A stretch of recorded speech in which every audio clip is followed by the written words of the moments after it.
Start recording. Okay, so we can begin for today. Okay, so we're heading week 12. Ideally, uh, today is supposed to be the final week, but it said let me add one more week for you guys to show you how to go about the process of majorly, let's say, marketing yourself and building a portfolio, so you are more or less ready for jobs. So that will be the final week. That will be, I think we're pushing it to third of July. I'm not sure yet, but the dates will be communicated on the group. So for today, we're talking on designing for web and mobile. So we're talking about best practices and rules to follow. Okay. So it's more or less like things you should just keep in mind when you design for web and mobile, because those are the major platforms, okay, people would be using, most of the time. So there are two major rules, okay. Every other thing is secondary, but there are two major rules you should always follow, okay. The first one is don't reinvent the wheel, okay. So there are basically some things that are already in place, okay, that users already understand. You know. So it's more or less, you don't need to create some things again, okay. So if you are designing for maybe a mobile phone, you don't need to recreate the keyboard layout, okay. You don't need to recreate a drop down menu. You don't need to recreate you know selections. You don't need to recreate radio buttons, okay. Those are things that design systems have already put in place, okay, to ensure that, okay, your design stays uniform at certain parts, and then all you are worried about is making it look appealing to the user, okay. So which is why we said the first major rule is don't reinvent the wheel. Don't try to make some new things that people would have to learn, okay. A user is comfortable with maybe his Google keyboard or his Swift keyboard or his iPhone keyboard. You don't need to create your own keyboard, okay. So the second major rule is the keys principle, and it means keep it simple, stupid, okay. So always keep things simple. Don't try to complicate your interface, okay. Remember, I've been saying this throughout the training, that it takes 50 milliseconds for a user to be put off, okay. Your design has to be something that is simple. They should be able to come in, grab info, do what they need to do, and go out, okay. So we said design system. So what is a design system, if you might be asking now? So a UI design system is a set of standards, okay, for design and code, more or less along with components that unify both these principles, helping them complement one another. Okay, don't mind the grammar. Okay, I'm producing the exact results, which is conceptualized. Okay, so in summary, just think of it as an instruction manual. Okay, so a design system will have things like buttons, will have things like radio buttons, drop downs, active states of buttons, inactive states of buttons, over states of buttons. Okay, so a design system is more or less like an instruction manual for how you would design something. Okay, by the end of today, I'll introduce you to two of the most popular ones. Okay, that's the Google Material System and Apple's design system. Okay, so those are two major ones you will most likely be working with, because those are majorly the two platforms that are dominant, in terms of mobile. Okay, so you are using this system so that you don't have to more or less recreate the wheel. Okay, you already know how things like their keyboard layouts are there, things like how their buttons should be like are there.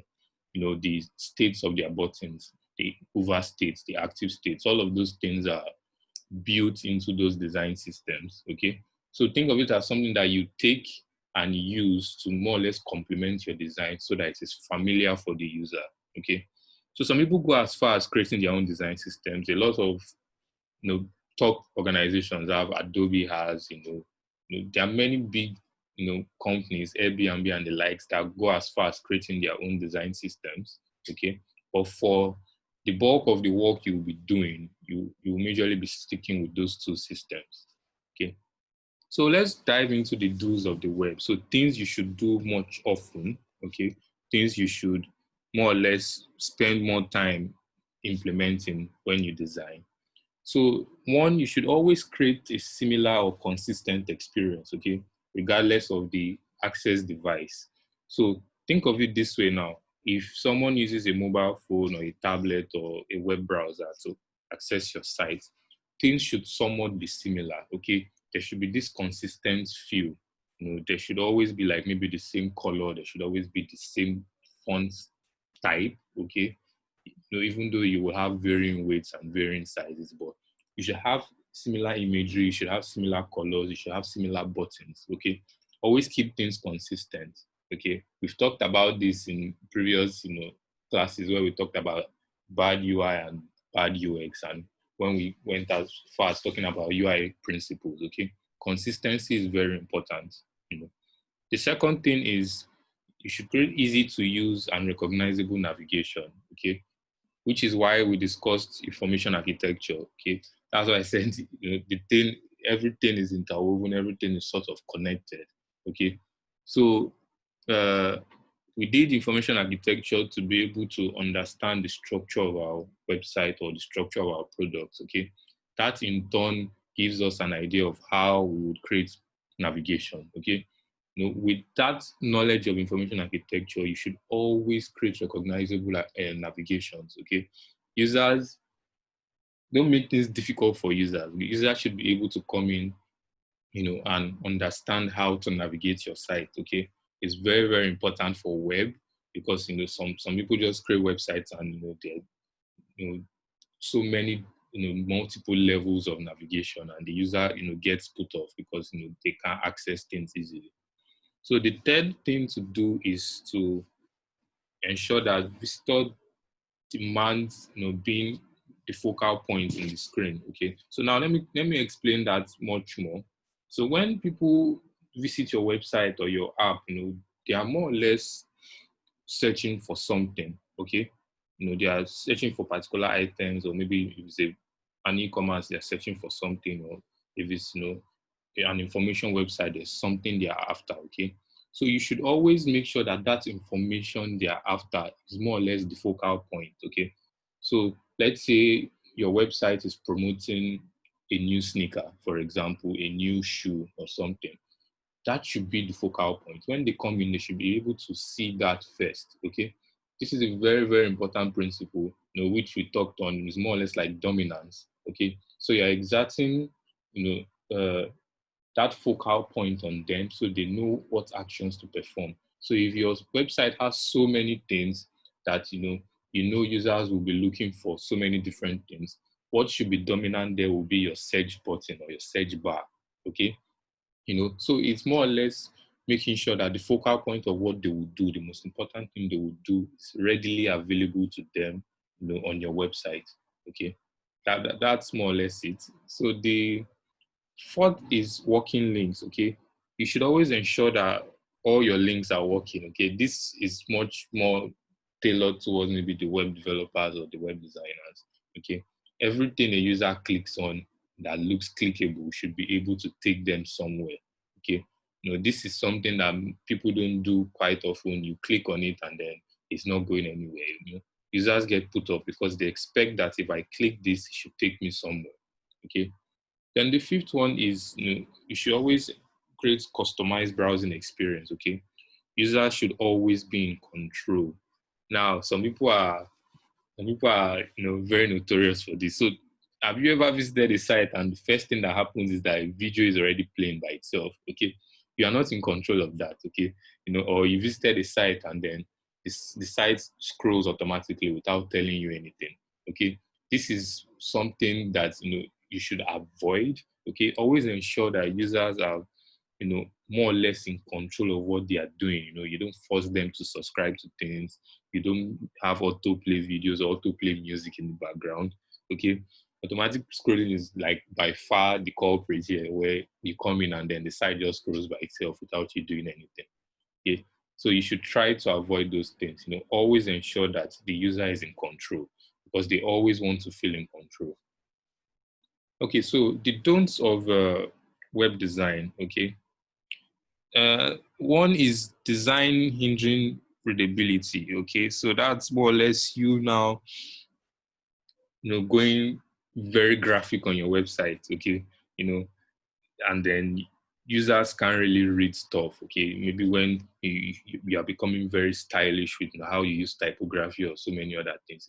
These are more or less repetitions of principles we've talked about. Okay, but it's always nice to reinforce them. Okay, because when a user comes into your website, and they can't scan for info, or they are finding it difficult to read or see info.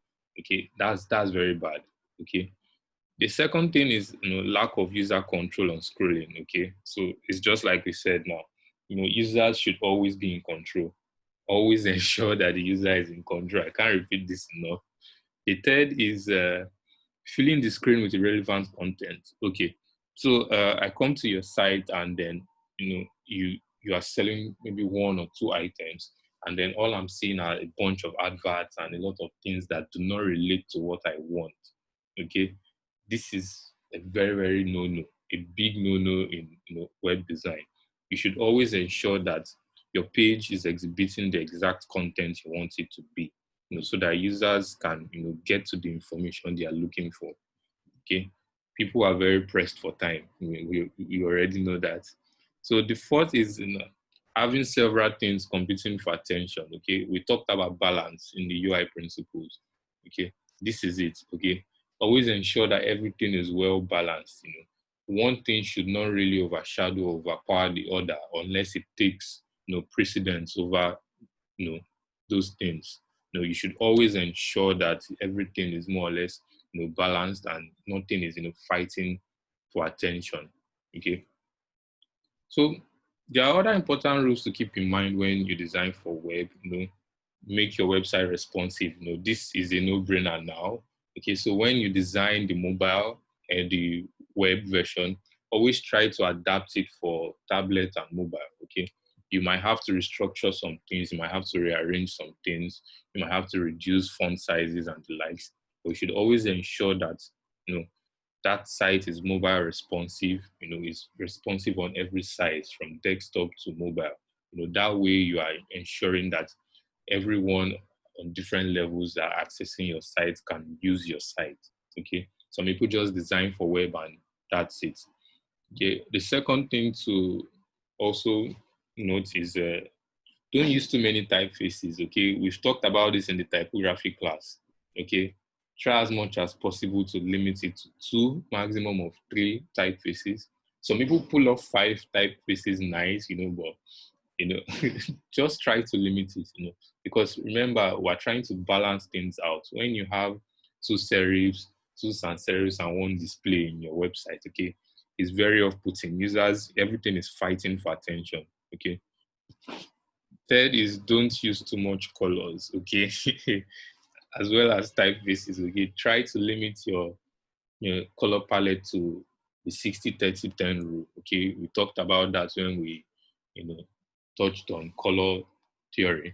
Okay, so try as much as possible to limit the colors you use, so that way the user gets this familiar feeling of, oh, I know that the buttons will always be this color. I know that the pictures or the illustrations or the highlights will always be this color, and I know the text will always be this color. It creates familiarity for the user. Okay. Then last but not least, don't sacrifice usability for the sake of beauty. Okay. Yes, we're designers. We like to design. We like things to look wonderful. We like things to look, beautiful and the likes. But remember, usability is what comes first, okay? Usability is the most important thing. Your site should be usable before it is beautiful, okay? So you find out that users tend to enjoy products that are usable even though they are not beautiful. Okay, Craigslist is a very famous example of this. It's not beautiful, okay, but Craigslist is usable, okay? So usability always comes first. Fine, you may want it to be very beautiful, but try as much as possible to make it usable first. Then you can bring on aesthetics towards the end. Okay, so let's talk on do's and don'ts of mobile design. Sorry, I was somehow lazy here, so I I just got the standard do's and don'ts from Apple for mobile design. So we'll just go along with this. Okay. because Apple did a really wonderful job on explaining for mobile. Okay, so the first one is formatting content. Okay, so you should always create layouts that fit the screen of a device. Okay, so it's more or less here now where we have two images. Okay, and then we have one on the right and one on the left. Okay, and the one on the left is well structured. Okay, it's well formatted content. You know, everything is structured in a way that the user understands. Okay, you're seeing the image, you're seeing the title, you're seeing extra text, more descriptions on it, and then there's a button to see the recipe. Okay. Whereas on the right is more or less you having to scroll to the right or drag, to look at those elements more or look at what it entails, which is very, very bad UI. Okay, which is a very, very terrible thing to do, especially when the content is maybe text. Okay, text should be something that the user should see clearly and easily. Okay, so the second one is touch controls. Okay, it's saying use UI elements that are designed for touch gestures to make interaction with an app feel easy and natural. Okay, so you see the date selector now for Apple. Okay, Google has theirs. Okay, it's different from Apple, but it's also straightforward. Okay, so this is where we said don't reinvent the wheel. Apple already has their date selector or their time selector. Okay, when you're designing, you don't need to redesign that. Okay, on the right now, fine, the calendar is lovely, it's beautiful, it's nice, but how can the user interact with that? It's so small. Okay, it's very difficult to use that. Whereas Apple's own is built in natively, and the user has used this, countless times because that's his phone. Okay, so he's used to those kind of gestures, he's used to those kind of things. So when you're designing, don't try to reinvent some things, like a date selector now, a time selector. Okay, Apple has theirs, Google has theirs. You might as well just use theirs. All you can just do is skin it. Okay, where you can just maybe add your own custom color on it, and you are good to go. So the third is hit targets. Okay, now hit targets is more or less the control where the space or the area to which a thumb, okay, of a user can touch, okay, accurately. Okay, so Apple states it's at least 44 points. That's 44 pixels. Okay, so you should always try to create those kind of icons within that range. Icons you will want someone to click on to be within 44 pixels. Okay, so that any finger size can actually tap on it. Okay, and then you should always try to space them out as well. Okay, minimum of 44 points. That's 44 by 44. That's height by 44 for the height, 44 by the width. And then try to space out these icons as well. If you would have multiple icons close to each other, so that way the user can easily hit those icons or can easily click on those things. Okay, hit targets are very, very important. So you find out that some newer apps or for some let's say newer approach to app design. Okay, go with much more bigger elements. Okay, much more bold elements. That way people rarely miss those hit targets. Okay, so it's something to always note. Okay, so there are times when you would create some nice looking icons and the likes, and then you might feel it might be too big. Just go with the rule minimum of 44. You can make it bigger, okay, but make sure that everything balances out with each other, so that way you're not going too big. Okay, but always make sure it's a minimum of 44 points. Okay, so that way users can hit those targets.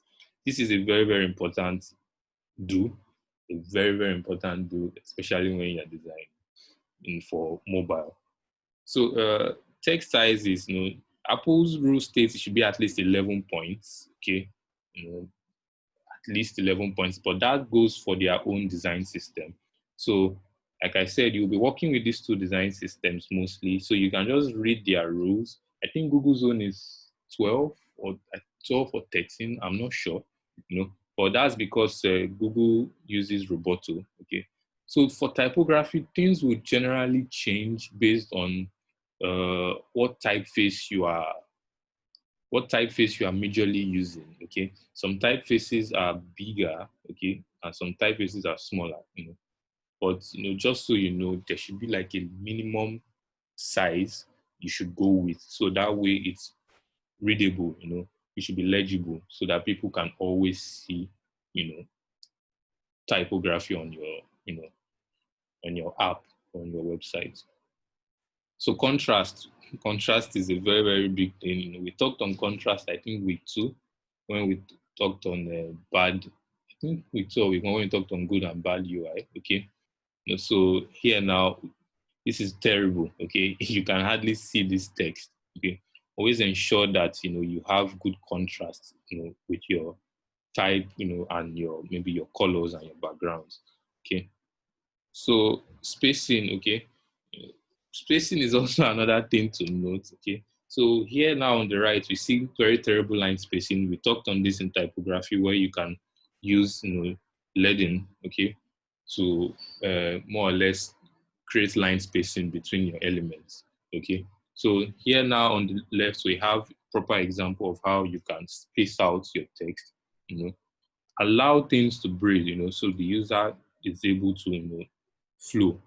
Everything is packed together on the right, so as a result, it's very, very difficult.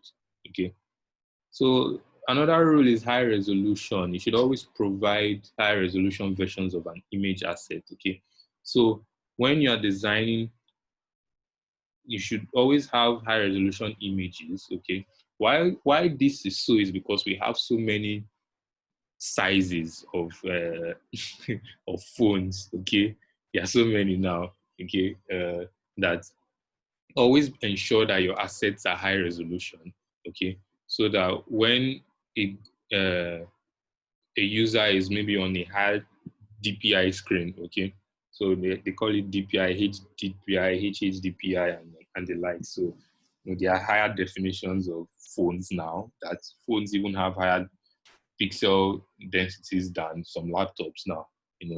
Things like the iPhone and things like the Samsung Galaxy and the likes. Those are high resolution phones. So as a result, if your image doesn't match it, it will look blurry. Okay, so it's always important to ensure that your images are in high resolution. Okay, so last class I'll give you so many links for images, for icons and the likes. I'll just include it in your Google Classroom, so you can have a list of them. So you can get access to high resolution images, icons, and the likes. That will speed up your workflow. Okay, so always ensure this, because when the image is downsampled, okay, or downsized to a smaller resolution phone, okay, it still works. Okay, the phone will just know, okay, this is the maximum pixels I can push out, and it will push that maximum pixels out. Whereas when the image is low quality from the get-go, it looks blurry on higher resolution phone. So distortion is also another thing. Okay, distortion is more or less not adjusting the aspect ratio of your images. Okay, so on the right now, this is dragged, vertically. So as a result, the image is not, turning out well. Okay, we talked about the scale tool in Figma. Okay, the scale tool can help you adjust things, easily, so that it scales accordingly. So you can always use that to ensure that your images scale well. Okay, so that there's no form of distortion in your images. So organization. Okay, organization is more or less you creating an easy to read layout. Okay, that puts the controls close to the contents that they modify. Okay, so on the left now we have the edit. Okay, when I click edit, it should now allow me to perform some sort of edits on those items. Okay, on a general level. Okay, whereas on the right, every single thing has edit, edit, edit, edit, which is not required. Okay, so you should always organize things in a way that the user is easy for the user. Okay, so I don't need to click edit for grain size, edit it, then have to come out of it and click edit for water, and you're getting, it should be something that will be seamless. Okay, one edit button, I can edit all items and I can hit save. Okay, They're trying to make things easy for the user. So proper organization also comes in. Okay, so that way it's much more easier for users to more or less use your product. Okay. So alignment, okay. So I said so many of these things are still some UI principles, okay. So alignment, I don't think we need to talk too much on alignment again. Okay. You can see clearly here everything on the right is messed up because it's not properly aligned. Okay. So alignment is very, very important so the user can flow with your content. We said users read things from left to right, in an F1 E pattern. Okay, so except for maybe languages like Japanese where they read from right to left. Okay, but always structure your content well. Okay, it should be aligned properly so that the user is not put off. Okay, so that's it about the do's and the don'ts. Okay, for mobile. Okay, there are a lot more. I'll include those links in your uh, Google Classroom so you can read up on them more. So, like I said, I'll include this as well. So this is Apple's interface guideline. So you can go ahead and dig burrowed down into this. This is very, very detailed on how you should design for their platforms. Okay, so you have how you can design for their operating system. That's their Mac operating system. How you can design for their mobile operating system. Okay, so that's the phones, the iPads. How you can design for the watch. How you can design for TV. Okay, and this gives you the rules and the guidelines you should follow. Okay, to ensure that things work out well. Okay, so no, it's more like giving you the design system. So this is Google's design system. Google's design system is called Material. Okay. So it's much more, I think it's much more minimal than Apple's own, surprisingly. But here you can read up, they are always updating this. So there are a lot of things you can find components, you can so they show you how to use bottom bars, the top nav bar, backdrop. So there are a lot of things, how you can use buttons, floating buttons, how you should implement cards. And they give you how you can also do that on Android, on iOS, on the web as well. Okay, so it's much, I think Google is much more detailed, okay? But, so you would more or less use this when you're working on a project that requires you to do so. Okay, so some clients will come to you and say we are going material. Okay, so this is where you would implement all these things to ensure that the design meets the material standard. Okay, but in some cases you freestyle. Okay, but these systems you can study them in depth because they have a lot. They have really a lot to offer, and just by looking at some of these examples, you can pick up some nice design examples, trends, or inspiration that you can implement into your own designs. Okay, so then this is Apple's resource. Okay, so Apple's resource includes things like their entire keyboard layout, their toggles, their typography, all the pop-up menus, selectors, and the likes. Sadly, there's no Figma version. Sadly, you can download the XD version if you have XD, but you can download the Sketch version and then you import it. Figma supports Sketch files, so you can easily just import it into Figma once you download this. These links will be in your classroom as well. So you can always just download. This is for iOS. Okay, so it will give you all the elements, things like the top bar, things like the buttons, the standard colors for Apple and the likes, and then you can always import it and play around with it. So it's more or less you looking at it and then seeing how they implemented those systems. And when it's time for you to design, you are not reinventing the wheel, for basic things. Okay, so it allows you to focus on the parts you are supposed to be creative at. Okay, and then you move forward with your process, so you don't need to start creating unnecessary things. Okay, so guys, I'll include all this in the classroom so you can get access to them. So we are done for today. So we're done for today. So does anyone have any questions? Does anyone have any questions?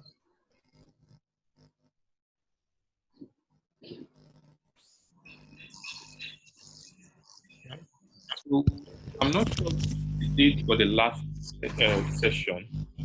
Okay, but we'll be able to communicate that with you guys when we pick a date.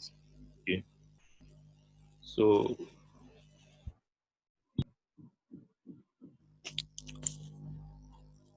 guys, any question? No. Okay, so it seems we are cool. So the last session I'll include all links, all resources, and then for the last session, okay. So for the last, let me- so for the last session, uh, we would have an interactive class. Okay, so I promise you will see my face on the last in the last session. Okay, so you will see my face last session, and then you guys can also ask questions like personalized questions or questions about the field of UI UX. So you can always just write down your questions so that when the time comes, you can ask as many as you want. Then I'll also provide links, and then I'll show you a way to go around creating a portfolio. So that way you are more or less prepared for jobs when they come. Okay, guys. So have a wonderful weekend. Okay. Thank you. Okay. Thank you. Yeah. And you too. Okay. Thank